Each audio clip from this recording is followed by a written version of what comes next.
The third series of the Sky One drama sees James Nesbitt's T.I. Harry Clayton, who still has his mystical bracelet that allows him to control luck, and who wouldn't want to own that. Rupert plays Samuel Blake, Clayton's new nemesis, who very much wants Harry's ancient bracelet for his own collection. In the first episode, the two met in Hong Kong, where Harry's gone to try to find out the origin of the talisman's mystical powers. With typical evil, Samuel tried to shoot Harry in order to get what he wants. Blake is not a nice man.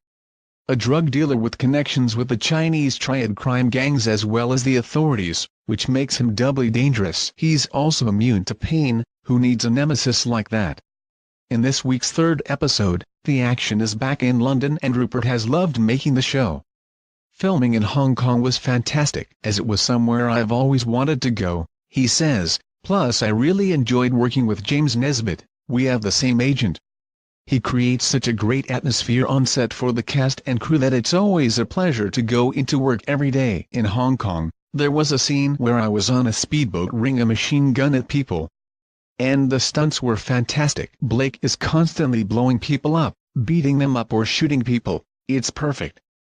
Apart from getting to play an action hero, one of the reasons Rupert enjoyed playing the villainous Blake was that it took him out of his comfort zone of largely playing very decent coves. He's been previously cast as upstanding professionals, a police officer in Weetishable, a barrister in both Silk and North Square, a spy in Spooks. He's also played his fair share of incredibly posh people such as Louis XIV at the National Theatre, a courtier at the same King's Court in A Little Chaos, and dashing adventurer Major General Sir Richard Hannay in the 2008 adaptation of The 39 Steps. Actors can get pigeonholed, but playing professionals like policemen, doctors or lawyers is the bread and butter of most actors' careers, as it's the world where most dramas seem to happen, he says. However, the role he's been playing for the past 4 years is worlds apart from a policeman or a spy. I've been working abroad and wearing a rubber mask for years. He laughs as he talks about his role as Mr. Quinlan in American vampire horror TV series The Strain, in which he is almost completely unrecognizable. Looking back at your face in the mirror and having one looking back at you that you don't recognize at all is liberating and has made me a better actor, Rupert explains.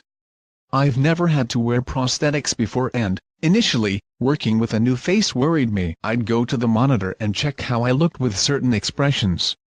But it ended up being my favorite thing. I love the way he looks. And you don't get more of a change in roles than a half-breed vampire who is 1,000 years old. Even as a creature with a millennium on the clock, Rupert had to stay fit. Already in good shape, he had a trainer for his role in The Strain, and I got into the swing of it and kind of kept it going. When I lived in London, I used to go to Tooting Bec Lido.